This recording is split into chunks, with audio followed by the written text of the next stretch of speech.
Ako ang inyong Lolo Pael at ito ang aking kwento. Nawawalang kasambahay. Cora, ano ba yung parang uling sa braso mo, ha? Oo nga la, ngayon ko lang nakita yan teka, meron pa sa ilalim mo. At saka, ang dami naman yan Lola. Napaan po yan? Ay nako, kayo talaga maglolo. Nadisgrasya kasi ako sa hagdanan nung nakaraang araw. May bit-bit akong laundry dito sa kanan kong braso. Nakagani rin pwesto, Kaya pagbagsak ko, ayun, tumama ako dun sa matigas na bahagi ng laundry basket. Yan ang resulta. Ikaw talaga matanda ka. Bakit hindi ka nag-iingat? Nag-iingat naman. Siyempre ang disgrasya hindi naman maiiwasan yan, di ba? Ganun o ba? Ito pong parang paso dito sa likod nyo. Bata ka. Bakit mo nilililis ang damit ko, ha? Hindi po kayo marunong magsinungaling Lola. Nakita ko yung dulo ng paso kaya yan. Tiningnan ko. Sige nga po, anong palusot nyo dito? Di bang palusot ang sinasabi mong bata ka? Aksidente yan. Kasalanan ko. Hindi ko naman alam na may super hot pala sa shower ni Laser at ma'am. Pagpihit ko, tumama yan. Ay nako Lola, sigurado po kayo sa sinasabi nyo Mahal ka sa amin. Patitikim pa kita ng magandang buhay kaya ingatan mo yung sarili mo. Okay po ba yon? Ay oo naman, ikaw na bata ka Walang mangyayari masama sa akin. Magtatapos ka pa. Abay, dapat lang na maging malakas ka palagi, Cora. Magha-honeymoon pa tayo sa ika-50th anniversary natin. Hindi ba, Apo? Opo, Lolo. Mukhang malakas pa naman ang tuhod nyo Nako, malakas pa to sa kalabaw. Kung hindi mo na itatanong nakakalima pa ito. Hay! Bastos na matanda ka. Maya ka naman sa apo mo. Nariyan pa naman si Joshua sa tabi mo, Gaya ng mga nakasanayang linggo, tuwing umuwi ang lola Cora nila ay napupuno ng asaran na tawanan ang kanilang simpleng tahanan. Lingguhan din kasi kung umuwi si Marlon mula sa pananatili sa bayan. Doon siya nag-aaral ng pagkapulis habang sumasideline na kargador sa palengke tuwing madaling araw. Ingat ka doon palagi Lola ha. Text mo ako palagi. Sabi ko naman kasi sa iyo huwag ka na doon magtrabaho Masyado malayo tapos lingguhan ka pa kung umuwi. Okay na yon, iho. Mas mataas namang di hamak ang sahod ko doon. Kailangan natin ng pera lalo't graduating ka na. Kaya nga po, kaya ko naman na po ito Lola Next month OJT ko na. Kahit papaano may allowance na ako doon. Maiipon ko na yon hanggang maipasa ko na yung exam at maging ganap na pulis na ako. Sobra akong proud sa iyo, Apo. Pagbutihin mo lang ang buhay mo, ha? Huwag mong pababayaan ang sarili mo. Kailangan ka pa ni Joshua at ng lola mo. Siyempre saka ikaw din. Pagkatapos ko nito hindi ko na kayo papayagan ng mga tulong. Oras na yon para mag-relax ka naman. Promise, babawi ako sa inyong tatlo. Ngayon pa lang alam kong gaganda ang buhay mo, Apo. Salamat sa pagsisikap mo, ha? Hindi po Salamat po sa pagsisikap nyo ni Lolo. Kung hindi nyo kami inaluga at pinagmalasakitan ni Joshua, hindi ko po mararating kung anong meron ako ngayon. Parang hinaplos ang puso ni Marlon nang makita ang pagsungaw ng luha sa mga mata ng kanyang lola. Matamis itong ngumiti sa kanya at niyakap siya. Lagi naman siyang yumayakap dito. Pero nang mga sandaling yon, kakaiba ang kabang bumubundol sa dibdib niya. Malalakas yun at hindi niya din may paliwanag kung bakit. Nang bitiwan niya ang kanyang lola ay tinitigan siya nito. Kung wag ka na po kaya muna pumasok ngayong linggo. Total, sem break namin. Dito na lang tayo. Tulungan natin si Lolo sa bukid para makapag-bonding din tayong pamilya. Ay nako, Apo. Hindi pwede ngayon. May magbe-birthday sa mga anak ni na Madam sa darating na Miyerkules. Hindi ako pwedeng mawala doon dahil isa ako sa inaasahang magluluto. Hindi na ba talaga kita mapipigilan, Lola? Hayaan mo. babawi ako sa inyo, ha? Marahas na lang na bumuga ng hangin si Marlon. Ilang sandali pa ay may dumating ng jeep. Sumakay na ito kaya't wala na siyang magawa kung hindi ang ihatid na lang ito ng tanaw. Kumaway pa ito sa kanya nang may matamis ng ngiti sa mga labi. Napilitan siyang iguhit ang malungkot ng ngiti sa kanyang labi at kumaway na din. Tumatanda na talaga tayo, tol. Kita mo si Lola Cora, oh. Nung isang araw lang ang lakas-lakas. Isang banyera ang kayang buhatin. Ngayon hindi na natin may tatanggi na tumatanda na talaga sila. Oh, tol. Ikaw pala yan. Kanina ka pa ba dyan? Oo, muntik na nga akong maiyak sa inyo ni Lola Cora eh. Alam mo, napakaswerte talaga natin mga laki sa lolo't lola, no? Ibang-ibang pag-aalaga nila kaysa sa mga magulang eh.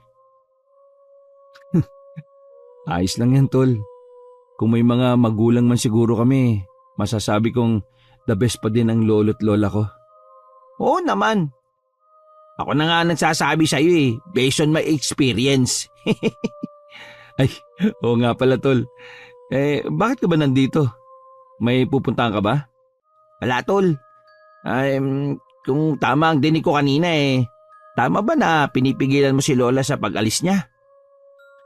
Saan Bakit naman? Gusto ko sana dito na lang muna siya. Total, sem break naman. Matagal-tagal na din kasi nung huli kami magka-banding. Gusto ko makasama sila bago ako bumalik ulit sa sobrang busy na schedule sa eskwelahan. Ganun ba? Sa bagay nga, no? Sem break na nga pala ulit. Di 2 weeks ka niyan dito ngayon. Oo. Tutulungan ko na lang si Lolo sa bukid saka sa pagbabantay kay Joshua. Nakakatawa. Mahirap talaga kapag hindi ka experience sa college life no? Walang alam sa mga ganong ganap. Sus, ano naman ang problema doon? Malaki naman ang kinikita mo sa itinayo mong computer shop. Patok na patok sa mga bata at dahil doon, hindi pa sila nahuhuli sa mga ganap sa mundo. Sa bagay, tama ka. O paano? Uwi na tayo. O kain muna. Nagugutom na kasi ako eh. Ay, teka nga pala. Yung totoo, sinundan mo lang ako dito dahil gusto mo nang may makakasama sa food trip mo, no? Ha? Ilang araw ang lumipas at regular naman na nakakapag-update ang Lola Cora niya sa kanila. Araw-araw din itong tumatawag bago matulog sa gabi kaya't nakakapag-usap sila. Pero nung dumating ang araw ng Miyerkules, mula umaga hanggang sa sumapit na ang gabi ay hindi man lang ito nagpaparamdam sa kanila. Ano apo? Natawagan mo na ba lola mo? Abay pasado 10:00 na. Hindi pa nga po, Lo. Ay, oo nga pala. Ngayon ko lang naalala. May birthday yan po yata doon ngayon. Baka po busy maghapon at napagod na ng husto. Kaya hindi nakatawag man lang sa atin o kahit na text. Ay, ganun ba? Baka nga. Hayaan mo na. Paniguradong bukas tatawag naman yan. Hindi ako matitiis na hindi makakausap ng lola nyo ng 2 araw, no? Yun naman, Lo. Basta paano? Matulog na tayo, ha?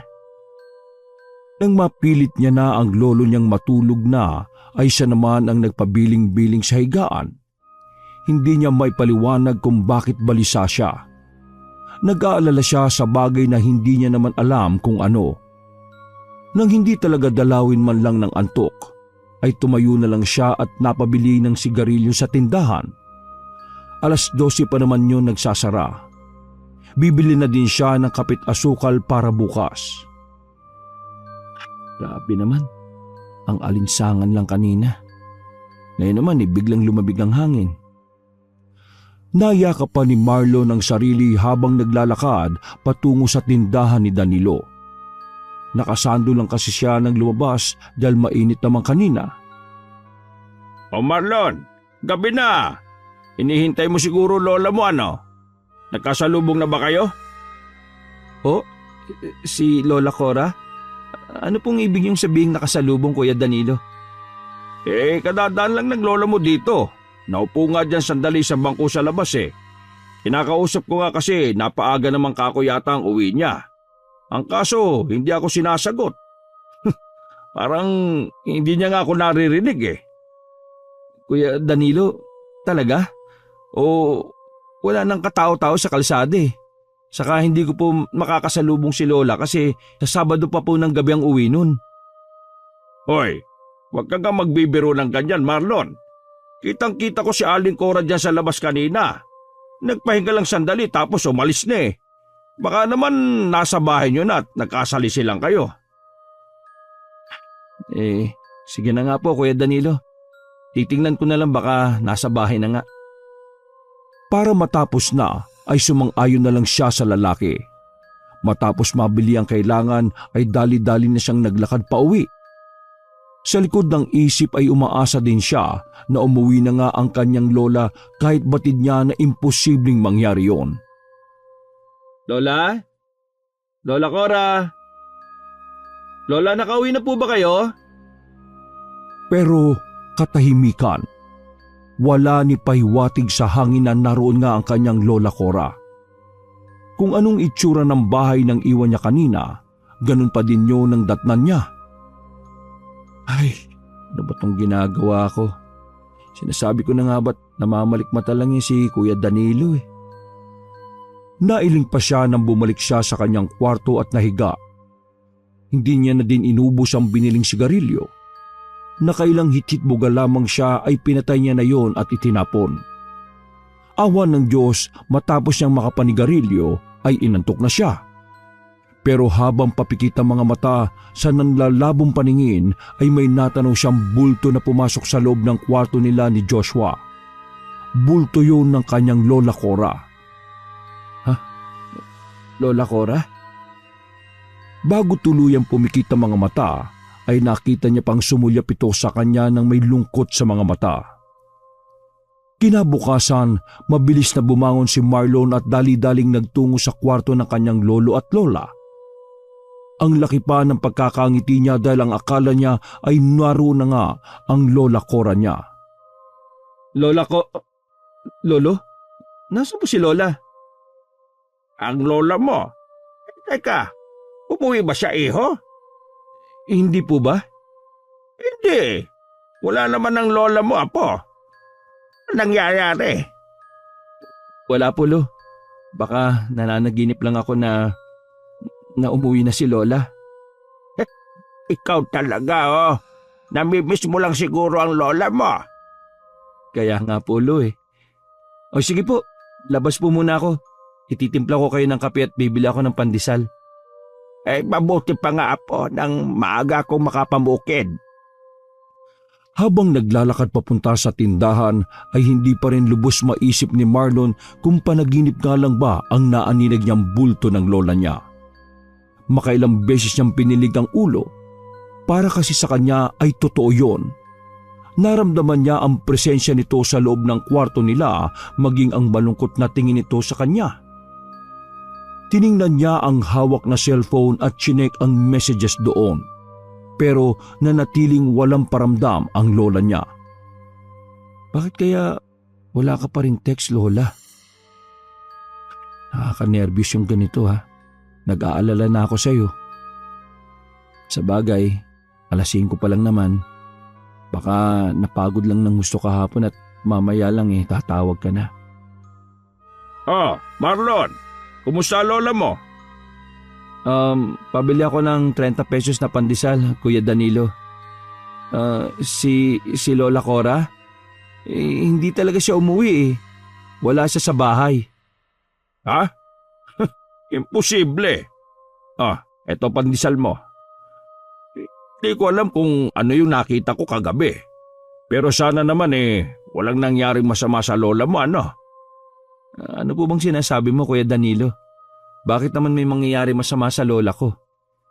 Hindi kasi normal na makita ko siya kung wala naman talaga siya. Baka po namamalikmata ka lang, Kuya. Amoy alak ka din kasi kagabi nung bumili ako. Nagkibit balikat na lang ang lalaki at sumang-ayon na din sa huli.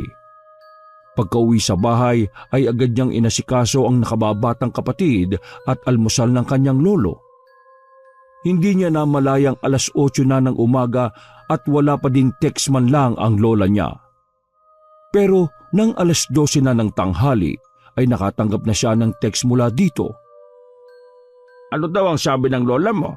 Okay naman daw ba siya? Napagod lang daw po siya. Hanggang ngayon busy daw si Lalo. Kaya hindi muna makakatawag si Lola. Ganun ba? Kailan daw siya tatawag? Tinext ko na lang din po siya tungkol dyan, Lo. Wala pa naman pong reply. Hayaan mo po. Kapag tumawag na si Lola, ipapakausap kagad kita sa kanya. Sige. Puntahan mo na lamang ako sa bukid, ha? Sige, Lo. Paliliguan ko lang po si Joshua at susunod din kami doon para matulungan din kita. Nang matapos sa mga ligpitin ay si Joshua naman ang hinarap ni Marlon. Pinuntahan niya ito sa kwarto nila at niyaya para maligo. Ayoko, kuya. Gusto ko si Lola Cora. Lola Cora magpaligo sa akin. Joshua, wala pa si Lola. Sa Sabado pa uuwi yun, di ba? Maligo ka na para makalabas tayo. Pupunta tayo sa bukid. Iwan Lola Cora dito bahay? Ano bang sinasabi mong iiwan? Halika na nga, maligo ka na. Iyon no, Lola Cora. Hindi nagawang ibaling agad ni Marlon ang ulo sa parte ng kwartong itinuturo ni Joshua. Parang nagtaasan kasi ang balahibo sa batok niya nang mapansin ang pagkatulala ng kapatid doon. Ngumiti pa si Joshua at kumaway sa kung ano. Pero imbis na talunin ng takot, marahan na lang siyang bumuga ng hangin at napailing. Ikaw talaga, Joshua, oh. May imaginary friend ka na naman ba? Hindi na kumibo pa ang kapatid. Sa halip ay humagikik pa ito na akala mo ay may humaharot dito. Dahil doon ay hindi na masyadong nahirapan si Marlon na ilabas ang kapatid at paliguan. Hanggang sa puso kasi ay humahagikik pa ito. Hanggang sa sumapit na ang araw ng Sabado. Panay text at hindi naman tumatawag ang lola niya. Wala din itong text kung magpapasundo ba sa hapon pag uwi nito gaya ng madalas nitong ginagawa sa nagdaang mga taon. Olo, saan po kayo pupunta? Aantayin ko yung lola mo sa waiting shed. Baka parating na yun eh. Bukod po sa wala pang text si Lola, maaga pa po, Lo. 6:00 pa dumarating si Lola. 3:00 pa lang po ng hapon oh. Palay mo mapaga siyang umuwi ngayon. Aba ilang araw siyang hindi tumatawag sa akin eh. Sa palagay mo, iho, nagpapamiss kaya ang lola mong yon sa akin? Lolo talaga oh. Kilala natin si Lola. Pinakaayon no na nag-aalala tayo sa kanya. Kaya nga naninibago talaga ako na wala siyang tawag ng ilang araw na. Ay nako, malilintikan talaga siya sa akin mamaya. Lo, huwag mo na awayin. Ikaw naman oh. Siyempre hindi. Namimiss ko lang talaga ang lola mo, iho. Ganyang 1 linggo siyang hindi umuwi. Sa boses niya na nga lang ako nakakapagpahinga mantakin mong ilang araw pa akong binitin at hindi tinawagan. Mamaya lang naman narito na si Lola Ilang oras na lang po at makikita mo na ulit ang darling mo. Kaya tama na yan. Sumapit ang 6:00 ng hapon hanggang nag-7:00 na ng gabi. 8:00 pero walang Cora ang dumating. Hindi na mapalagay si Marlon sa kakaparoot parito at panayang dut-dut niya sa hawak na cellphone pero unattended na ang number ng lola niya. Apo, kinakabahan na talaga ako. Hindi kaya na-disgrasya ang sinasakyan jeep ng lola mo? Lo, wag ka muna mag-isip ng ganyan. Kung may ganun nga pong mangyayari, malalaman natin. Tatawagan tayo kagad kasi nasa emergency contact ako ni Lola Sa abo ba ng lola mo? Wala kang contact? Wala nga po Ayaw ibigay ni Lola dahil kabilin-bilinan din daw sa kanila na bawal ipamigay yung number ng mga amo niya sa ibang tao. Ano palang gagawin natin ngayon, Apo? Siguradong hindi ako makakatulog dito sa kakahintay sa lola mo. Hayaan mo po, Lo. Pupunta ako ngayon dun sa bahay ng amo ni Lola. Sigurado ka ba, Apo? Gagabihin ka ng husto niyan. Yun na nga rin po eh. O sige, ganito na lang. Kapag wala pa siya hanggang bukas, maaga na lang po akong aalis para puntahan yung bahay ng amo niya. Sa ngayon, Lo, kumain ka na muna. Hindi ka pa naghahapunan eh. Hintayin ko nga ang lola mo, Apo.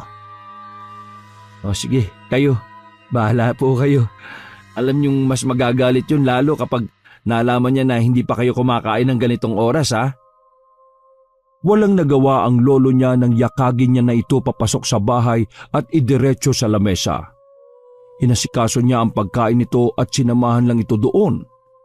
Sa likod ng isip niya, alalang-alala na siya sa lola niya. Alam at ramdam niyang may hindi tamang nangyayari. Kinabukasan, Ano? Hindi mo si Lola Cora? Tapos hindi mo pa makontak? Nako, ano kaya nangyari? Kaya nga gaya ng dati, ipapakiusap ko muna sa iyo si Lolo at Joshua. Pupuntahan ko lang yung bahay ng amo ni Lola at magtatanong ako doon.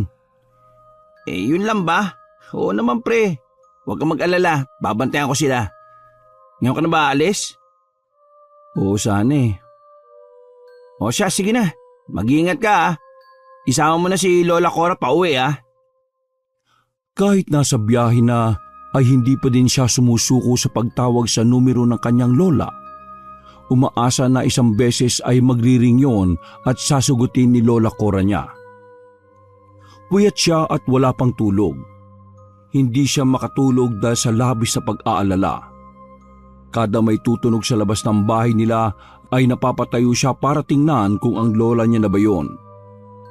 Pero kadalasan ay asong gala o mga dagalang ang naabutan niya. Sino ba yan? At hinayaan yung makapasok sa bakura namin, ha? Pasensya na po kayo, sir. Magandang umaga po. Ako po si Marlon. Apo po ni Cora.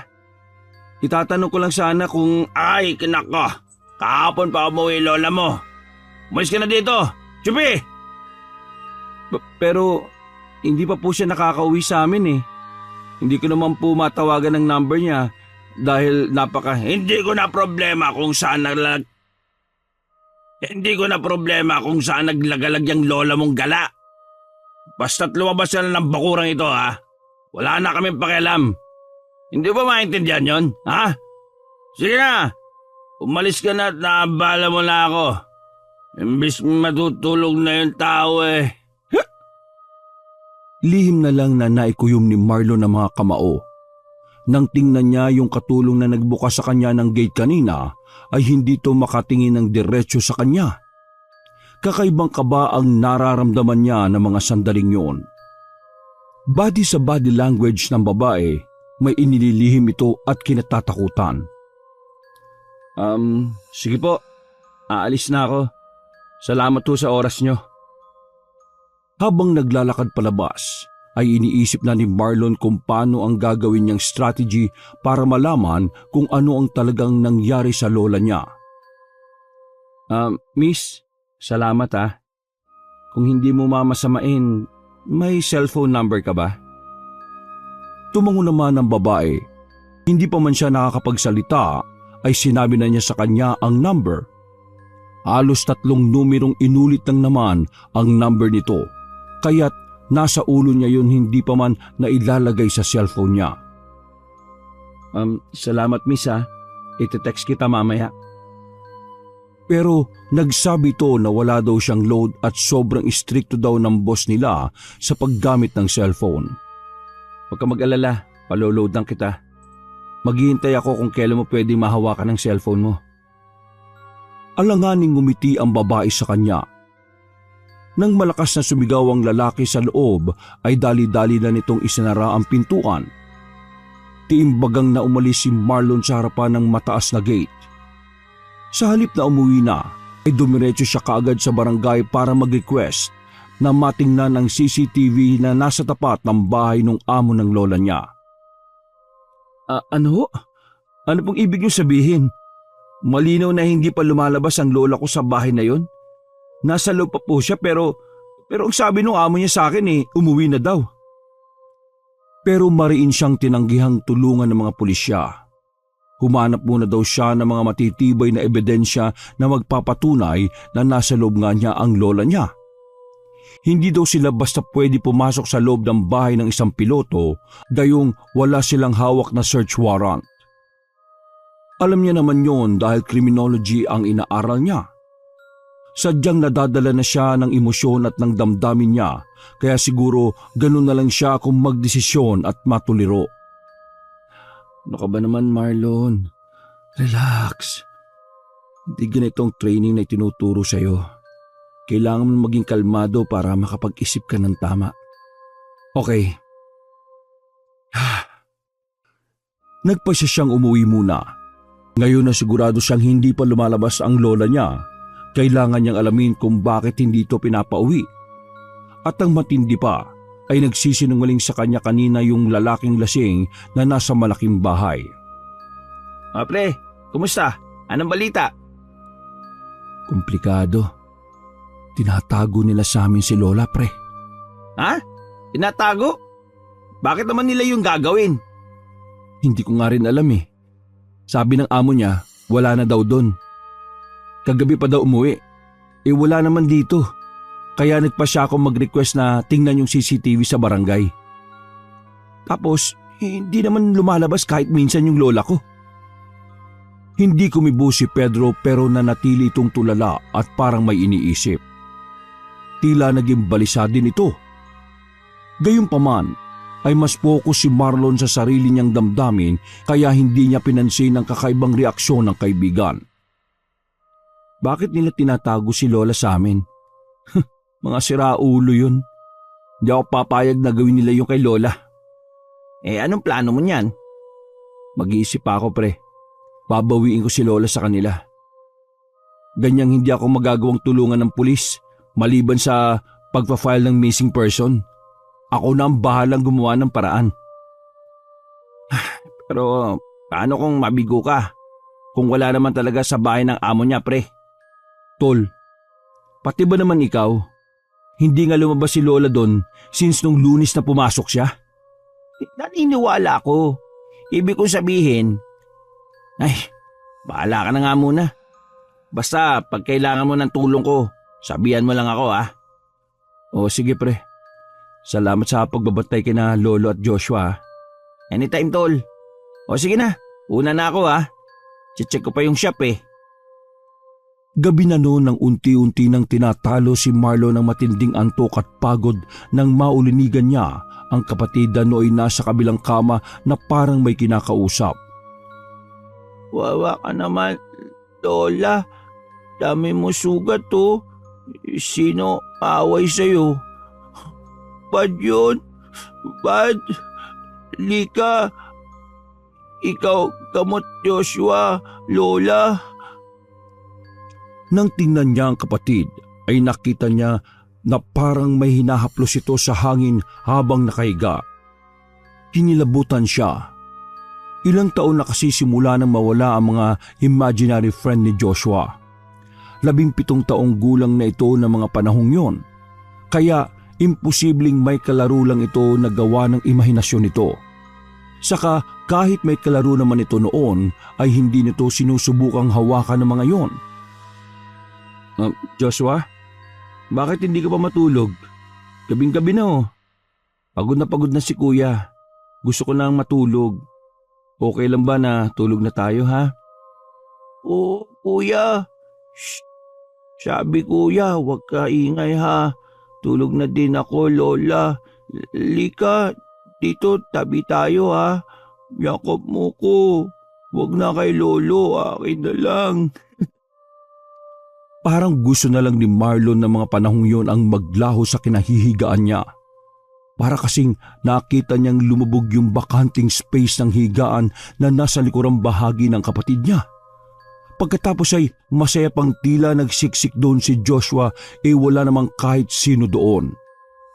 Hindi namalayan ni Marlon kung anong oras siya nakatulog. Basta't ang alam niya, nakaharap lang siya sa side kung saan ang higaan ng kapatid niya. Sasama na ako sa iyo sa paghahanap sa lola mo, Apo. Nakakabulyong dito sa bahay eh. Wala man lang akong ginagawa para sa kanya. Ang totoo niyan, Lo, hindi po ako aalis para hanapin si Lola. Anong ibig mo sabihin? Hindi mo nahanapin ang lola mo? Hindi po sa ganon. May pinaplano po akong gawin para mabawi si Lola. Teka, hindi ko maintindihan na po. Babawiin? Bakit? Ano mo talagang nalaman mo kahapon? Ayaw mang mag-alala pa, ay sinabi na din ni Marlon sa kanyang lolo ang mga nalaman niya. Kitang-kita niya ang labis na pag-aalalang rumihistro sa mukha nito. Sinasabi ko na nga ba eh. Masama talaga ako tungkol sa mga pasa sa katawan ng lola mo. Kiusap, Apo, ibalik mo ng buhay ang lola Cora mo sa atin. Dala na matinding awa para sa abuelo, niyakap niya ito at marahang tinapik ang likuran. Pinapangako ko sa inyo, Lo, pabawiin natin si Lola. Papauwin ko siya at hindi na ulit pagtatrabahuin pa. Basta't lagi niyong lalakasan ng loob niyo, ha? Araw-araw akong tatawag at mag-a-update sa inyo. Pero sa ngayon, si Pedro po muna ang titingin sa inyo. Tumangulang ang lolo niya bagamat umiiyak pa din. Marasyang napabuntong hininga. Ayaw niyang maiwanan ng lolo't kapatid niya pero ramdam niyang kailangan siya ng kanyang lola ngayon. Di ba mag-o-OJT ka na kamo? Hindi ka ba muna papasok doon? Silang pamilya ko ang dahilan ng pagtatapos ko, pre. Hindi rin ako mapapakalis sa trabaho kung ganito may problema kami. Uunahin ko si Lola. Makakapaghintay ang graduation. Kahit ulitin ko ang last year ko sa college, gagawin ko. Ganun ba, pre? Ikaw ang bahala. Huwag mong alalahanin sila lolo't Joshua. Hindi naman sila mahirap asikasuhin eh. Basta't magdoble ingat ka sa papasukin mo, ha? Oo, pre. O sige, saktong-sakto. Naghahanap daw ng boy yung amo ni Lola eh. Hindi naman ako maaalala nung lalaki. Saka yung mag-asawa ang naghahanap. Pagkakataon ko na to. Kailan ang punta mo niyan sa kanila? Bukas na bukas din. Aasikasuhin ko ngayong araw yung mga requirements. Sana pasimulain na din nila ako kagad bukas. Kinagabihan niya na isipang magpaalam sa kapatid na si Joshua. Pagpasok niya pa lang sa kwarto nila ay kakaibang lamig na ang sumalubong sa kanya. Nayakap niya ang sarili. Nakabukas naman pala yung bintana kaya malamig eh. Hindi ka ba nilalamig, Joshua? Nakatutok pa sa iyo yung electric fan at naka number 3? Sabi Lola, huwag ka alis, kuya. Ano? Paano mong nalaman na aalis ako? Saka, sinong Lola? Cora. Lola Cora. Nakakausap mo si Lola Cora? Paano wala naman siya dito. Andito. Dito, Lola. Tol, hindi pa umuwi si Lola. Nag-i-imagine ka na naman ba, ha? Lalo mo lang pinabibigat ang damdamin ko eh. Andun, Lola. Iyak siya. Huwag ka daw alis. Hindi na nakapagtimpi pa si Marlon. Hinawakan niya sa magkabilang braso ang kapatid habang pilit na hinuhuli ang mga mata nito. Ilang araw niya na din kasing pinagtitiisan ang kakaibang ikinikilos nito. Joshua, tingnan mo ang kuya. Joshua, ano ba? Sabi ng tingnan mo ko eh. Nakita niya kung paano magulat si Joshua. Namuo ang luha sa mga mata nito at tinulak siya palayo. Nagtakip ito ng tenga at nagsiksik sa sulok na higaan nito. Inisyang nasa po ang batok para siyang aatakihin ng high blood anumang oras. Naghalo-halo na ang nararamdaman niya ng mga panahon na yon. Excited siya sa pag-OJT pero ngayon dahil ayaw siyang tulungan ng mga magiging kabaro niya sana, naiipit siya sa dalawang desisyon na parehas mahalaga sa kanya. Story, patawarin mo ang kuya. Medyo stress lang ako dahil nawawala nga si Lola eh. Umiling na magkakasunod si Joshua at may itinuturo na naman. Sa pagkakataong yon, tiningnan niya ang itinuturo nito.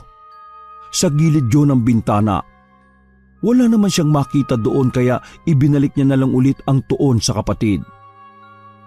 Aalis ako bukas at baka matagalan bago ako umuwi. Huwag ka magpapasaway kay Lolo at Kuya Pedro ha.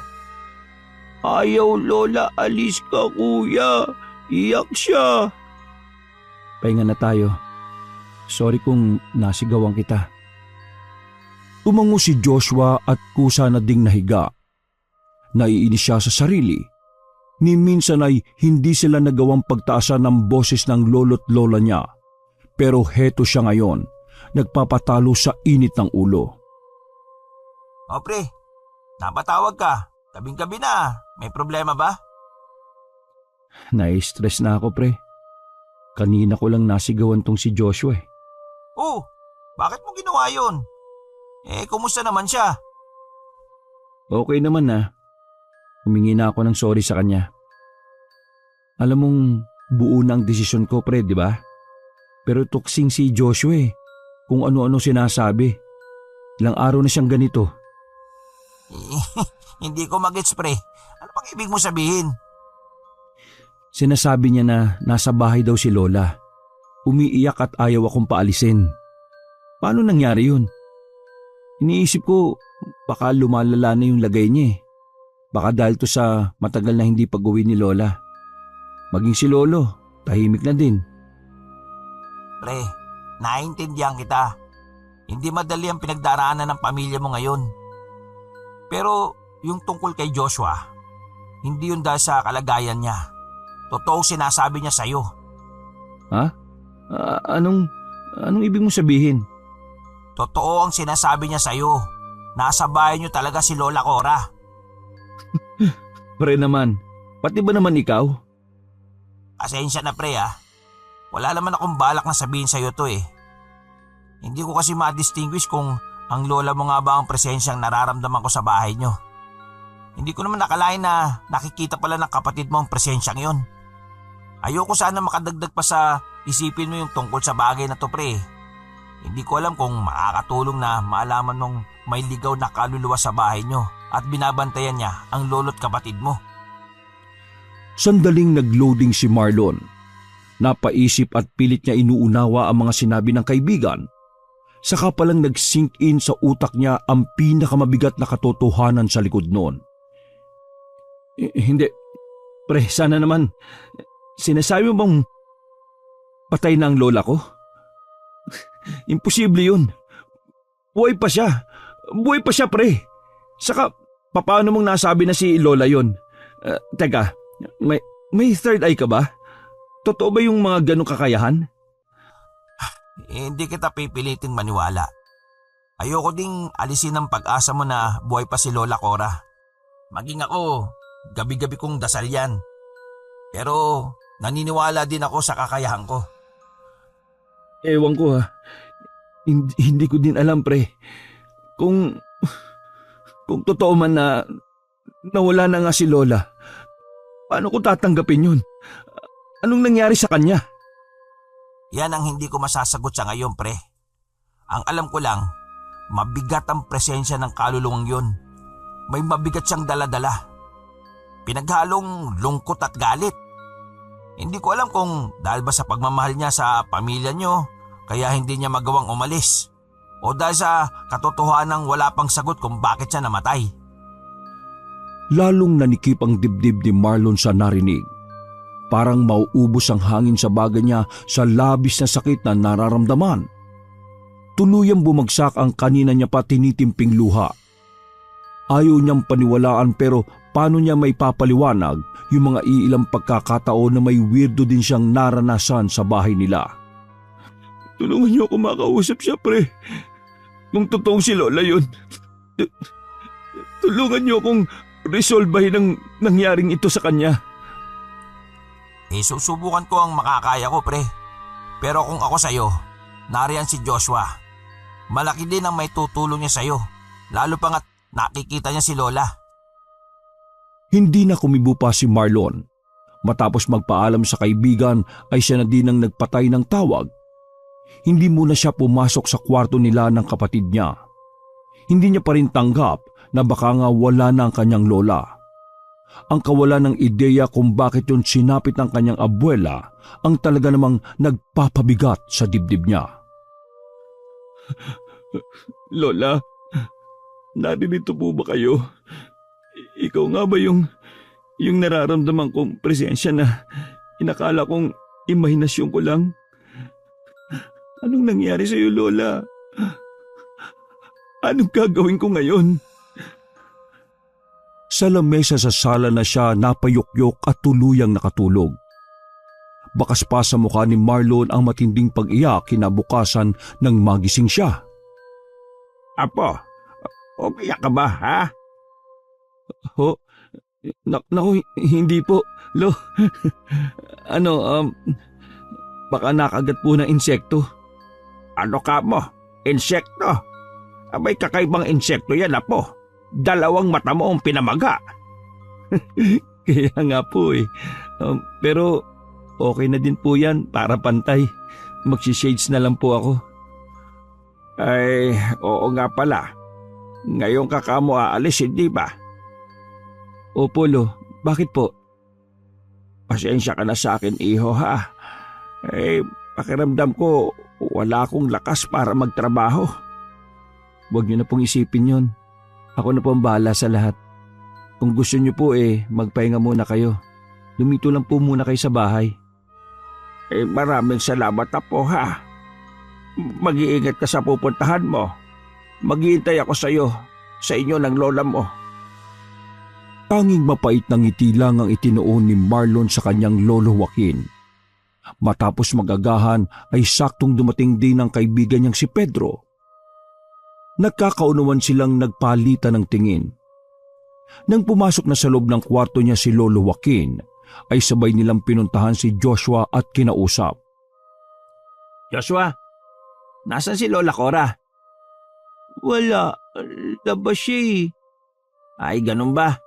Anong sinasabi sa'yo ni Lola? Pantay niya ako, laro kami. Hindi na siya alis, kuya. Ha? Hindi na daw siya aalis? Umiling si Joshua at matamis na umiti bago ulit bumalik sa paglalaro. Niyaya na din siya ulit sa labas ni Pedro at doon masinsinang kinausap. Sa palagay ko, hindi sinasabi ni Lola sa kapatid mo yung totoong nangyari sa kanya eh. Ni walang ideya si Joshua na kaluluwa na lang ng Lola Cora niyo yung nakikita niya.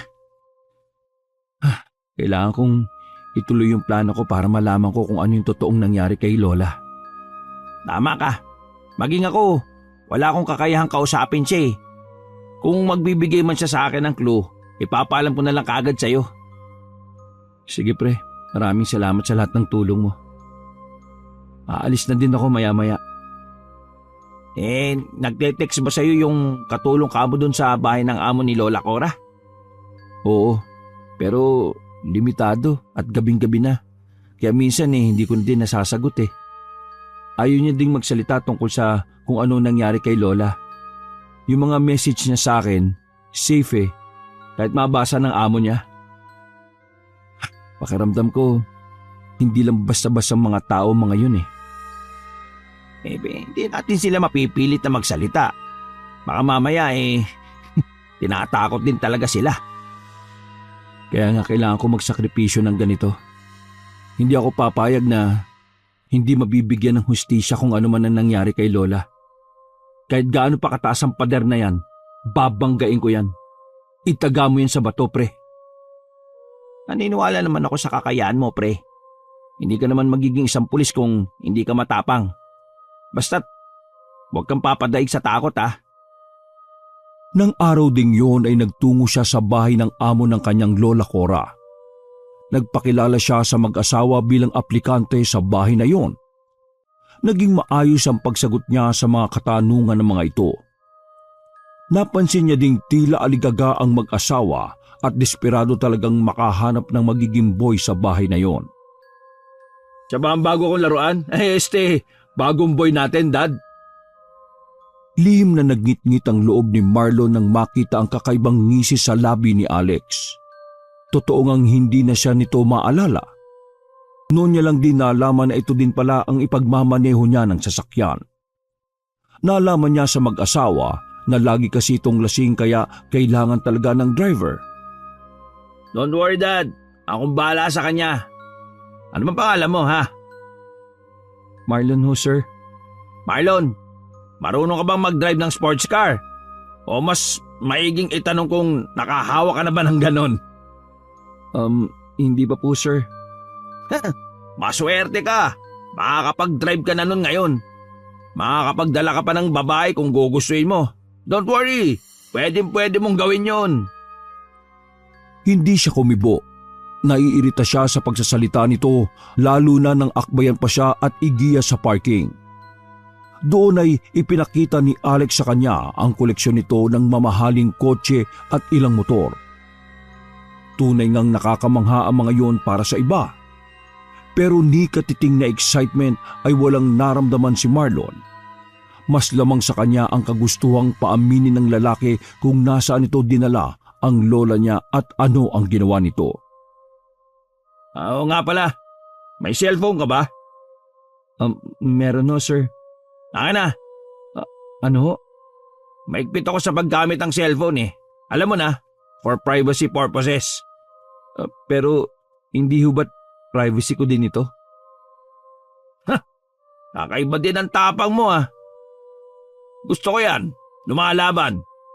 Pero Nang bigla na lang nitong kuhain mula sa kamay niya ang cellphone. Ngumisi pa ito sa kayong binuksan.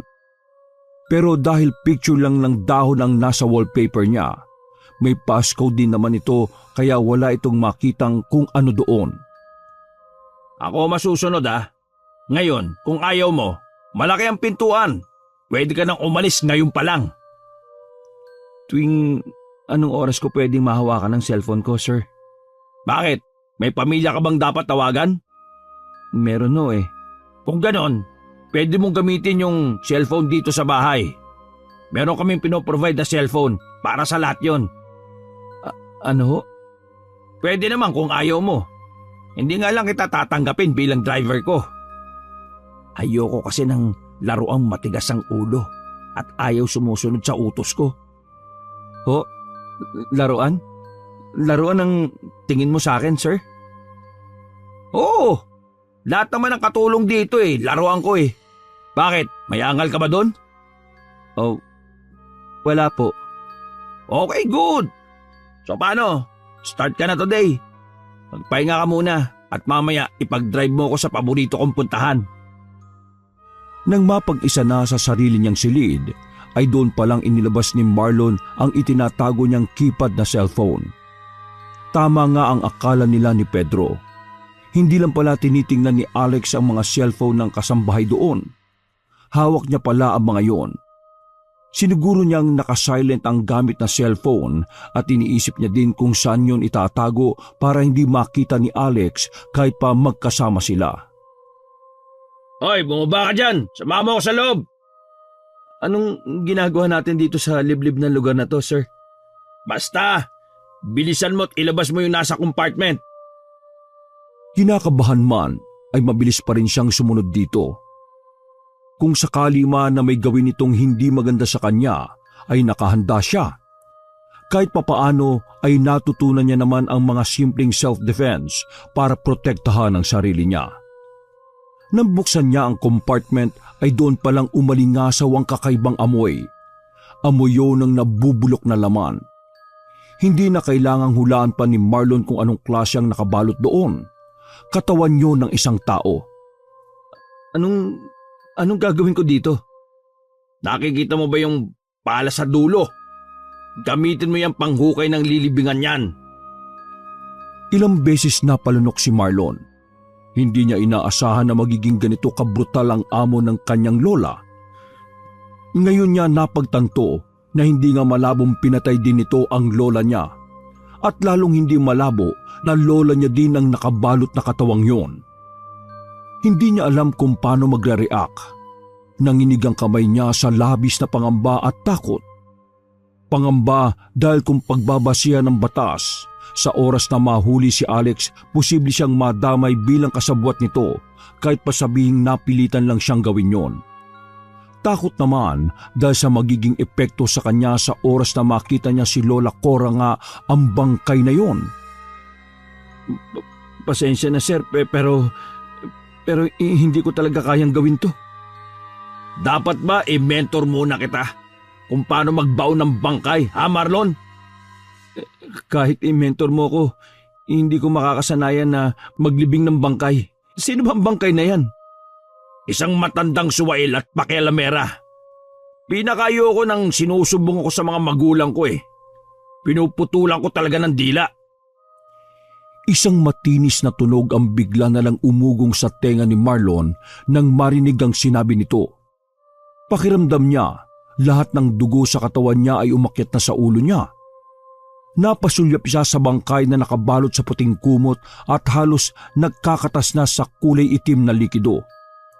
O bakit para ka nakakita ng multo? Sige na, bitbitin mo na yan at iakyat dun sa burol. Pero para siyang tuluyang nabingi. Maraan niyang nilapitan ng bangkay at wala sa sariling kinalasang pagkakatali doon. Oh, anong ginagawa mo? Gusto mo siyang makilala? Nang tumambad sa kanya ang mukha ng bangkay ay hindi niya na yun makilala. Lobo na ang katawan at kulay itim na din ang balat. Gayunpaman ay nakakasiguro siyang hindi yun ang Lola Cora niya. Mahaba kasi ang buhok noon, samantalang gupit lalaki naman ang buhok ng lola niya. Ano? Okay ka na ba? Now cut the crap at buhati mo na yung bangkay na yan. Bilisan mo! Ikinagulat niya ang bigla na lang pag-igkas ng paa ni Alex. Muntik siyang matamaan noon kung hindi lang siya mabilis na nakaiwas. Hindi ako nakikipagbiruan sa iyo, Marlon, ha? Sinasayang mo ang oras ko eh. Kung hindi mo ibabaon yan, pwes, isasama kita dyan. Ano? Gusto mong barilin kita?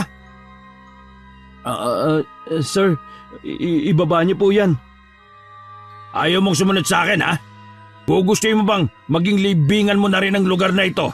O ikaw ang maglilibing? Pamili ka! Bilisan mo! Maglilibing na lang ako, sir. Akma nang itatago ni Alex ang baril nang bigla nito ulit yon itutok sa kanya at walang babalang pinisilang gatilyo. Ang buong akala ni Alex ay katapusan niya na ng mga sandaling yon. Sa unang pagkakataon ay natakot siyang mamatay.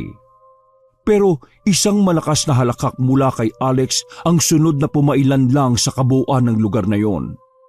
Wala palang bala ang baril nito. Grabe ka naman matakot, Marlon. Naubusan ka na ng dugo sa mukha, oh. Mukhang mag-i-enjoy ako makipaglaro sa'yo. Lihim na naikuyom ni Marlon ang kamao.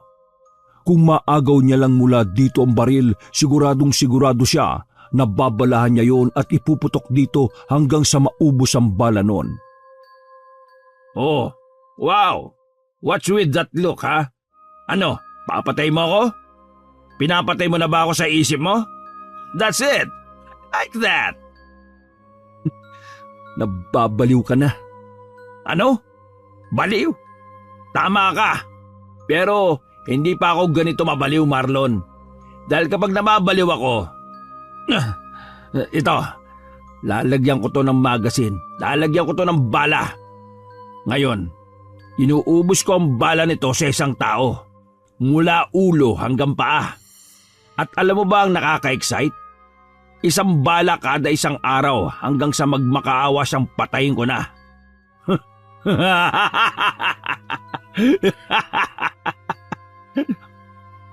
Pero, bakit mo ginagawa to? Bakit? Kasi masaya. Kaya ang mabuti pa, ibaba mo na yan dahil nauubos na pasensya ko. Alam ni Marlon na hindi na nagbibiro si Alex. Umalim na kasi ang tingin nito at itinutok na sa kanya yung baril na may bala na. Hindi naman siya maselan pero iba na talaga ang amoy ng bangkay. Pero kahit halos masok na siya, ay wala siyang magawa kung hindi ang hilahin ng bangkay pababa sa compartment. Sige, ikaw ang pumili ng lugar na paglilibingan natin dyan. Hindi na kumibo pa si Marlon at ginawa na lang ang utos nito. Sa ganitong pagkakataon, lulunukin niya na lang muna ang lahat ng pride at paninindigang meron siya. Gagawin niya yon hindi dahil natatakot siya, kung hindi dahil gusto niyang bigyan ng dala. Kung hindi dahil gusto niyang bigyan ng dala si Alex. Parusang pagsisisihan nito habang may hininga ito. Ano to? May laman na dyan. Paano ba yan, Marlon? Kailangan mo ulit maghukay ng bagong libingan. Isang inuuod na bangkay ang nahukay niya. Napala niya ang ulo nito kung saan lumabas pa sa bibig nito ang napakaraming uod. Samot-saring kilabot na ang gumapang sa buo niyang katawan. Habang si Alex ay halos ubuhin na sa kakatawa sa kanya. Literal siya nitong ginawang laruan. Saan pa ba walang nakalibing? Huwag ka ngang KJ dyan, Marlon. Nagsisimula pa lang ako mag-enjoy sa'yo eh. Kung ako sa'yo, bilisan mo ang pagpili ng lupa at paghukay para hindi tayo abutin ng gabi dito. Pero, pwede ko namang isama na lang siya dito, di ba? Hindi! Hindi naman ganun ang larong ginagawa natin ngayon eh. Gusto mo, ikaw na lang ang sumama dyan, ha? Isang malakas na putok ang umalingaw-ngaw.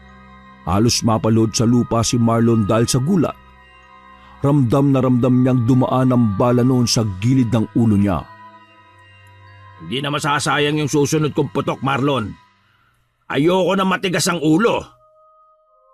Bago tinakmang muli ang hukay ay lihim itong inalayan ng dasal ni Marlon. Nangako din siya sa bangkay na pagbabayarin niya si Alex sa kahit anong paraan. Nakatatlong hukay pa siya bago makahanap ng lupang bakante pa. Nang mailibing niya ang bangkay ay halos ubos na ang lakas niya. Pero tinatawanan lang siya ni Alex. Nakakabilib ka naman, Marlon. Sport ka din eh, no? Alam mo, kapag naging vibes tayo, tatagal ka sa akin ng 1 buwan. Anong ibig mo sabihin? Anong gagawin mo sa akin pagkatapos ng 1 buwan? Minsan, ituturo ko sa iyo ang mga bakanteng lupa sa burol na yan. Tapos, pili ka ng isa. Hindi na kumibo pa si Marlon. Kahit amoy nakakasulasok ang suot niya, mas naamoy niya pa rin ang bulok na katauhan ni Alex sa tabi niya. Alam niya ang ibig nitong sabihin. Para sa kanya ang bakanting lupa na ipapapili nito sa kanya. Sa isip-isip niya, baka nga hindi abutin ng 2 weeks na kasama niya ito. Kung hindi ito mabibigyan ng hustisya sa legal na paraan pagkatapos sa mga nakalap niyang ebidensya, baka ilagay na lang niya ang batas sa sarili niyang mga kamay. Idaan mo muna sa bahay, magbibihis ako. Magbihis ka din ha, magpagwapo ka dahil may bonus ka sa akin. Pagkatapos diretso na tayo dun sa bar. Alam mo na kung saan yun, di ba? Teka, naalala mo pa ba o nakakalimutan mo na dahil sa takot? Tandang-tanda ako, sir. Saka sinong natatakot? Mas takot ako sa buhay na demonyo kaysa sa mga inosenteng taong pinatay lang. Yan! Gustong-gusto ko yung mga humor mo, Marlon eh. Kuwang-kuwa mo ang inis ko eh. Tama ang ganyan ha, tama yan. Hindi ako maboboard na kasama ka. Talaga, sir? Kung alam ko lang na brutal din pala ang gusto mo eh, di sana kanina hindi na ako nagduwag-duwagan pa. Ayoko ng plastic na tao eh. Gusto ko maririnig ko kung gaano ko kabaliw at kademonyo. Alam mo, maging tulad lang kita, Marlon. Sisiguraduhin ko sa iyo na sasaya ng husto ang buhay mo. Nang nakapagpalit na sila ng damit at marating nila ang bar, ay pinasok din siya doon ni Alex. Sumabay siya sa nais nito. Nagpadala siya sa Agos. Nang medyo nakakarami na si Alex ay nagpaalam siyang magbabanyo sandali. Doon ay kinuha niya mula sa sapatos na suot ang dalang cellphone. Tiningnan ng mga text ni Pedro at nag-reply ng update dito. Pagkatapos ay ibinalik niya na yun sa dating taguan at lumabas na. Oo, nandiyan ka na pala, Marlon. Paano, girls? Kayo nang bahala sa driver ko na yan, ha? Enjoy! Pero sir, shh, yan ang bonus mo. Dahil sa sipag mo kanina. 3 sexy at palaban na bebot. Psst, hoy, Marlon, sulitin mo yan, ha? Malaki ang binayad ko sa 3 yan. Bukas na tayo uuwi. Nang yakagin na siya ng 3 babae ay wala na siyang nagawa. Sa ikalawang palapag ng kaparehong building din siya dinala ng mga ito. Puro kwarto pala ang nasa itaas. Isa sa mga pintong naroon ang pinasok nila. Sa loob ay tangka ng magtanggal ng saplot yung isa nang pigilan niya at sabing umuwi na lang. Pero hindi daw yung pwede. Kailangan ay maximum of 3 hours silang nasa loob bago lalabas yung mga babae. Dahil kung hindi, ay hindi daw sila mababayaran ng mamasang nila. Dahil doon, kaya pinatulog niya na lang ang mga ito. Kitang-kita niya ang kasiyahan sa mukha ng mga babae. Naguunahan pa ang mga ito sa kama. Ilang sandali lang ay tulog na sila pare-parehas. Hello pre, sigurado ka ba na hindi maluloko itong tawag natin? Oo naman. Ikaw talaga para kang walang bilib sa akin eh. Computer genius kaya tong kaibigan mo. O siya, sige na. Anong balita? Nakuhaan mo ba ng maayos lahat? Yung usapan, malino bang narinig? Inaalala ko, napalayo kasi kami kanina eh. Liblib yung kinaroroonan ng burol na inakyat namin. Yun nga ang bad news pre. Malabo at distorted talaga yung dating sa akin ng video at usapan nyo sa lugar na yon. Pero alam mo ang good news, naalala ko, may USB naman pala yung nakakabit sa botones sa dala mo. Nako, buti na lang talaga ganong klase ang naisipan kong bilhin sa black market. Kung nagkataon, wala sana tayo ng mga mahalagang ebidensya. Ingatan mo na lang yan pre ha. Huwag ka mag-alala. Hindi ko hahayaang masayang ang pinaghirapan ko kanina. Grabe, napakademonyo pala ng naging amo ni Lola Cora no?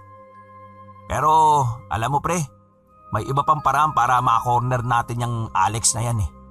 Talaga? Ano suggestion mo pre? Ipakulam! Papabuksan natin ang third eye ng lukulukong yan para makita niya lahat ng mga pinatay niya. Ewan ko lang kung hindi mabaliw ng tuluyan yan. Kapag nabaliw siya, sa mental lang yan dadalhin pre.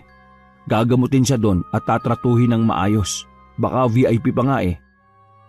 Ano naman pre, kahit anong gawin niyang pagpapasasa sa karangyaan, ang importante, kasama niya yung mga kaluluwa ng mga napatay niya. At alam mo ba ang exciting doon? Yung mukha ng mga yon, yun ang itsura nila nung pinatay sila ng lalaking yon. May kilala kang mangkukulam pre? Naku, oo naman no. Malakas namang kukulam yon pre. Pwedeng demonyong ipakita sa kanya at akitin siyang magpakamatay na lang din. Hindi ganun ang hustisya ang kailangan ng mga taong pinatay niya pre. Higit pa sa kamatayan ang dapat na iparusa sa tulad niya. Naintindihan ko pre ang galit mo. Basta, go signal mo lang ang hihintayin ko. Saka tayo gagawa ng hakbang. Proseso na hindi kailangang dumaan sa legalities. Ikaw talaga. Oo nga pala. Si Lolo at Joshua ba? Kumusta? Medyo hindi okay si Lolo eh. Konti lang kasi kinakain at maghapon ang nakakulong lang sa kwarto niya. Masyado niyang dinaramdam yung nangyari kay Lola Cora. Hayaan niya kamo. Malapit ko na mabawi si Lola. Mahanap ko na kung saan man siya itinago ng Alex na yun. Salamat pre ha. O paano? Bukas ulit. Walang problema. Ingat ka dyan ha. Palabas na sana siya ng banyo na madatnan niya sa labas ng pintuan ang isa sa mga babae. Tinititigan lang siya nito bago ito nagsalita. Pinunan nito ang paggamit niya ng cellphone. Bati din pala ng babae na wala dapat cellphone ng mga nagiging driver ni Alex. Isusumbong mo ba ako sa kanya, miss? Sandaling hindi kumibo ang babae. Talagang abot-abot ang kaba niya noon dahil hindi pwedeng malaman ni Alex ang plano niya. Hindi niya pa nahahanap ang Lola Cora niya. Maya-maya pa ay umiling ang babae at nakakaunawang ngumiti sa kanya. Ito pa nga ang unang nagpasalamat dahil sa dinami-rami daw ng lalaking ipinahawak sa kanila ni Alex, siya lang daw ang bukod tanging rumispeto sa kanila. Hiniling pa nito na sana daw ay magtagumpay siya sa mga pinaplano niya. Nang sa gayon daw ay makalaya din maging sila mula sa pagkakagapos sa utang kay Alex. Ano Marlon? Anong rate mo sa 3 chicks natin, ha? Nako sir, nilagpas pa ako sa ikapitong langit eh. Mahusay sila. Salamat Ngayon ko lang na-experience ang 3 eh. Pero walang reaksyon si Alex. Sandali siyang tinitigan nito ng kakaiba. Pagkatapos ay nangunot ang noo at napailing. Tinawag nito ang 3 babae at pinalhod sa tapat niya. Niloloko mo ba ako, Marlon? Kinabahan naman siya pero kilala niya si Alex. Malamang ay nilalaro na naman siya nito para hulihin. Sir Marlon, ba't naman kita lolokohin ng ganon? Nang walang ano-ano'y pinagsisisipa nito ang 3 babae. Kinabigla niya yon at hindi inaasahan. Kung ganon, bakit wala silang pinakitang ebidensya sa akin? Nasaan, ha? Sa kanya napagtanto na kondom ang hinahanap nito sa mga babae. Kondom na may ebidensya ng kaligayahan niya. Makailang beses siyang napalunok saka nakaisip na matinong palusot. Yun ba? Nako, wag mo silang saktan, sir. Ako ang nagpilit na huwag gumamit nun eh. Kasi naman, hindi talaga ako nag-enjoy kapag may supot eh. Wala akong nararamdaman. Sayang, ang husay pa naman nilang 3. Gusto ko kasi sariwa ko silang, alam mo na. Tila nakontento naman si Alex sa naging sagot niya. Pinaalis na nito ang mga babae at sila na lang ang naiwan sa kwarto. Kakaiba pa din ang tinging inuukol sa kanya ni Alex. Pero nangingiti ito sa kalagitnaan. Tila nahihibang na naman. Ano? Uwi ba muna tayo, Marlon? Parang wala ka pang tulog eh. Ayos lang naman ako, sir. Pero kayong bahala kung gusto niyo pong umuwi. Ang totoo niyan, gusto ko nang bumalik sa burol ngayong umaga. Talaga? Maglalaro na naman po ba tayo, sir? Oo, pero iba naman ngayon ang mechanics ng game. So ano, ready ka na? Handang-handa na, sir. Iba ang ngisi ni Marlon noon habang nasa biyahe sila.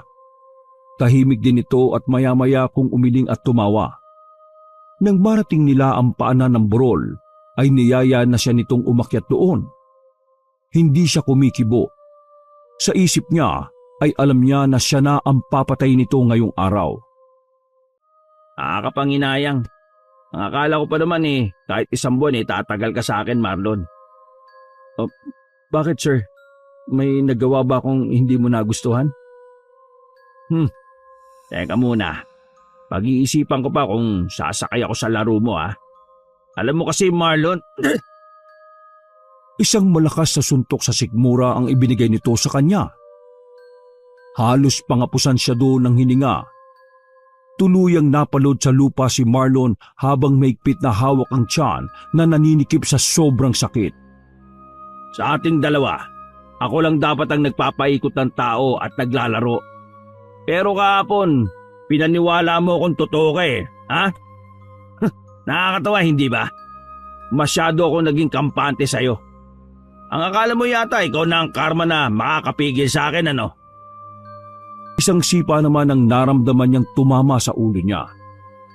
Namanhid ang buo niyang mukha sa lakas ng puwersa noon. Pagbangon niya ulit ay nahilo na siya. Kasunod noon ay naramdaman niya ang mainit na likidong tumulo mula sa ilong niya. Marami yon.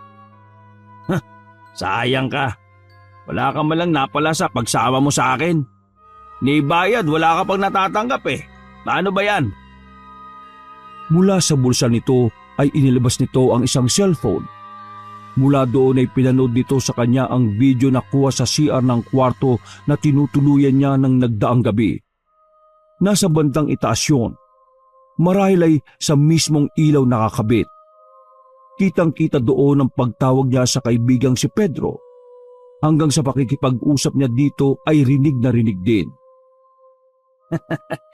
Bilib na sana ako sa iyo Nalampasan mo na ang level 1. Ang masama, hindi ka na makakalis dyan. Pero pababaunan kita ng masayang alaala ni Lola Cora mo. Batid ni Marlon na kahinaan niya yon. Pero lagi niyang pinapaalala sa sarili ang bilin ni Pedro na huwag padadaig sa takot. Tinibayan niya ang sikmura sa mga maririnig pa lang. Alam mo kasi, yung lola mong yon, masyadong mabait eh. Sa lahat ng katulong namin siya lang ang bukod tanging nakakalabas at nakakauwi. Pero balik pa din ang balik. Binubugbog ko na't lahat-lahat pero hindi humihinto. Panay ang sabi na makikita ko din daw ang liwanag. E di, pinauna ko na siya sa liwanag. Akalain mong basambal man ako gabi-gabi ng rosaryo at mabubuting balita daw ng Diyos. Kaya ayun, binitin ko ng pakrus at ginawa kong target. Ang tagal nga mamatay ng lola mo eh. Tumigil ka na! Tumigil ka ng demonyo ka! Tumigil ka na! Hindi na siya nakapagtimpi at mabilis na sinugod si Alex. Hindi naman ito kumilos at tinayaan siya. Pinagsusuntok niya ang mukha nito pero wala itong ibang ginagawa kung hindi ang tawanan lang siya. Ganun nga Marlon, samahan mo ko sa impyerno. Samahan mo ko, pumatay ka din, patay mo ko. Hindi pa man siya nananawang sumuntok at isang malakas na putok na ang pumailan lang.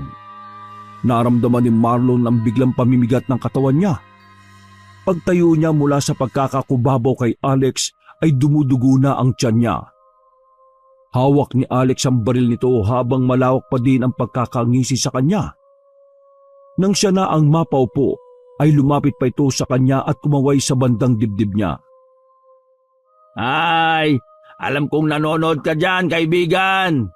Sorry ang aga natapos ng mission yung dalawa eh. Ngayon, point of view naman ng kaibigan mong malilibing ng buhay, ang panoorin mo.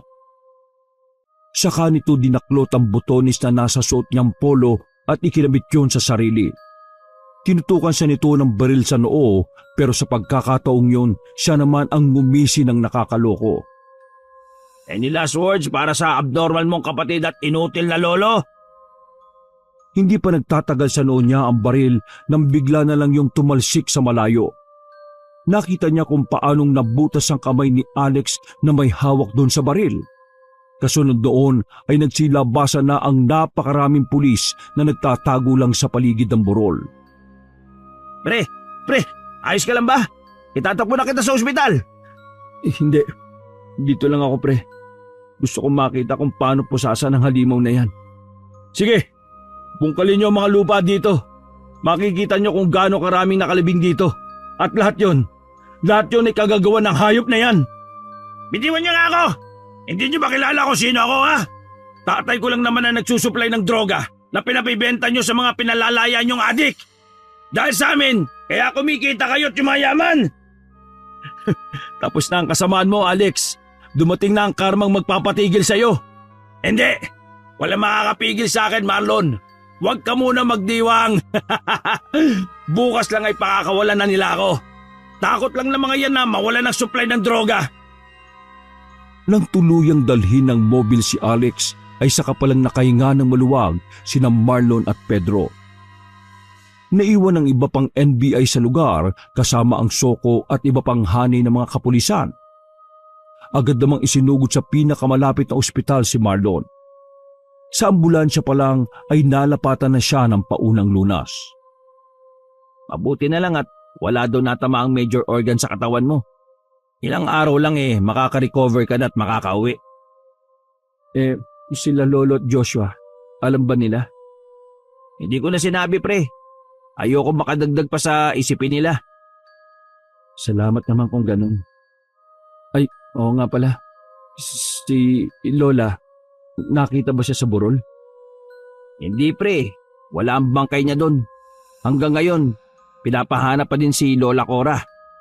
Higit sa 20 labi na pala yung nahukay doon sa burol Nakakalungkot dahil bukod sa matatanda, may mga bata din. Sahol pa sa demonyo yung taong yun. Napakarami niyang kinitil na buhay. Huwag ka magalala pre. bukod sa batas ng tao, padadalan din natin siya ng parusa galing impyerno. Si Lola, kailangan mahanap na si Lola, pre. Mahanap siya, magtiwala lang tayo. Ilang araw pa ang lumipas at nakalabas na ng ospital si Marlon. Nasa labas na sila ng ospital noon ng isang pamilyar na babae ang lumapit sa kanya. Ito yung babaeng kasambahay ni Alex na nagte-text sa kanya. Ito mismo ang nagsabi sa kanya kung saan po pwedeng itinago ni Alex ang lola niya. Pre, ano ka ba? Hindi pa tuluyang naghihilom ang sugat mo eh. Huwag kang tumakbo. Hoy! Pero hindi inintindi ni Marlon ang kaibigan. Tumakbo siya hanggang sa marating niya ang kwarto ni Alex. Nagpilit siya kahit may mga bantay. Dahil isa naman siya sa nakasolve ng malaking kasong yon, kaya pinagbigyan siya ng mga ito. Hoy pre, maghinay-hinay ka naman. Ayoko magstay na naman sa ospital at magbantay sa'yo ha, loko ka. Sa loob ay nahanap niya ang mga clue na sinasabi ni Ira, yung babaeng katulong doon dati. Sa loob ng malaking closet ni Alex nagtatago ang isang pintuan papasok sa isang tagong silid. Nang tuluyang makapasok yon, ay bumungad sa kanya ang isang ataol na gawa sa babasaging salamin. Sa loob noon nakalagak ang katawan ng isang matandang babae, ang kanyang Lola Cora. Tila sadyang ipinreserve ang katawan nito. Nasa ibabaw ng kamay nito ang isang Biblia. May hiwa ng krus sa noo at tinahi pa ang bibig. Hindi. Lola! Lola Cora! Kasunod niyang dumating sa lugar si Pedro at ilang kapulisan na nasa labas lang kanina. Sa punerarya na dinala ang katawan ng lola niya matapos yung ma-retrieve ng mga kapulisan. Hanggang sa naiuwi na yon sa bahay nila ay hindi pa din siya makausap na maayos. Magpakatatag ka, Marlon. May mas nangangailangan ng lakas mo ngayon. Bakit sobrang unfair ng mundo, pre? Bakit yung mabubuting tao na may nagagawang mabuti sa kapwa ang madalas nagiging biktima ng mga demonyong nagkatawang tao? Siguro kaya sobrang sama ng mga tao dito. Kasi ang naiiwan palagi ay yung masasama. Sila ang nabubuhay at nakikinabang sa yaman ng mundong ito. Ganyang kapait ang katotohanan, pre. Mahirap tanggapin pero kailangan natin harapin. Hindi ako papayag na maging buhay. Pulukan ng ibang tiyong, pre. Hindi ako papayag. Makalipas ang isang linggo. Condolence, pre. Di ko alam kung gaano kapigat ang nararamdaman mo ngayon pero narito din ng tropa para damayan ka. Salamat sa inyo ha. Kahit papano naman, alam ko na masaya na si Lolo Joaquin dahil talagang nakasama niya si Lola ko. Hindi ko lang inaasahan na ganun kadali niya kaming iiwan. Simula nang umalis ka, hindi na siya lumalabas ng kwarto niya eh. Minsan, nabanggit niya sa akin na bumalik na daw si Lola at okay na. Umuwi ka na din daw. Ha? Ganun ba? Ibig sabihin, nakita din siya ni Lolo nitong huli? Oo, sa palagay ko gano'n na nga. Sobrang pagmamahal ng lola niyo sa inyo ang naging dahilan kung bakit nagagawa niya yun. Hindi niya kayo maiwan-iwan eh. Kahit sa mga huling araw niya sa mundong ito, hindi niya kami nagawang pabayaan. Sayang at hindi ko man lang nagawang ipatikim sa kanilang maayos na buhay bago sila nawala. Naniniwala ako na kung nasaan man silang iyon, kontento at naging masaya sila sa piling niyo ni Joshua. Huwag mo na masyadong intindihin yung bagay na yun, pre. Narito pa kapatid mo. Sa kanya mo na lang ibuhos lahat ng hindi mo magawang ibigay kina lolo't lola. Hindi sinukuan ni Marlon ang kaso at pagdinig sa korte. Matibay ang ebidensya nila. Awa ng Diyos ay hindi naman natagalan at nakulong na ng tuluyan si Alex. Wala itong parol dahil sa multiple counts of murder nitong kaso. 3 buwan ang matuling lumipas. Unti-unti nang bumabalik sa normal ang buhay ni Marlon at Joshua. Nanatili muna ang kapatid niya kina Pedro tuwing nasa OJT training siya. Kapag umuwi naman siya ng Biyernes ng gabi, ay umuwi din ito doon. Pre, naalala ko lang. Hindi na din kasi natin napag-usapan eh. Paano mo naisip na gagana yung strategy mo kay Alex noon? Mahilig kasi siya makipaglaro, pre. Kaya nilaro ko yung laro niya sa paraang gusto niya. Hindi niya lang napansin na checkmate ko na pala siya. Ang taas kasi ng tingin niya sa kakayahan niya eh. Pero grabe, kabadong-kabado ako nung umagang yun. Akala ko talaga hindi kayo darating dun sa sinabi mong lugar eh. Mapapahiya talaga ako sa napakaraming kapulisan. Kita mo naman, di ba? Sila mismo na-witness nila kung gaano kabaliw yung isang yun. Inakala niya talagang may soto kong video camera at may mga ebidensya. Bilib na bilib ako sa'yo, pre. Hindi ka lang magiging mahusay na pulis. Epektibo ka ring spy o artista kaya. Hindi ka natakot na wala talaga tayong ebidensyang hawak eh. Na baka masayang lang yung effort mo. Alam ko yung tungkol sa camera ng CR, pre. May mga teknik na itinuro sa amin para malaman yon. Tamang-tama nga din yung acting mo nun eh. Gusto kitang palakpakan sa totoo lang. Tira, siyempre sinunod ko lang yung payo mo. Ay, oo nga pala. Nabalita mo na ba? Ang alin, pre? Tuluyan ang nabaliw si Alex sa loob ng kulungan. Sabi nga eh, kinatatakutan na siya ng mga kapwa niya preso kasi sinasaktan madalas ang sarili. Palagi din daw may tinataboy na kung ano.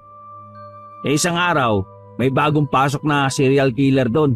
Nabwisit daw yata sa ingay ni Alex. Ayun, binugbog siya nung bagong dating.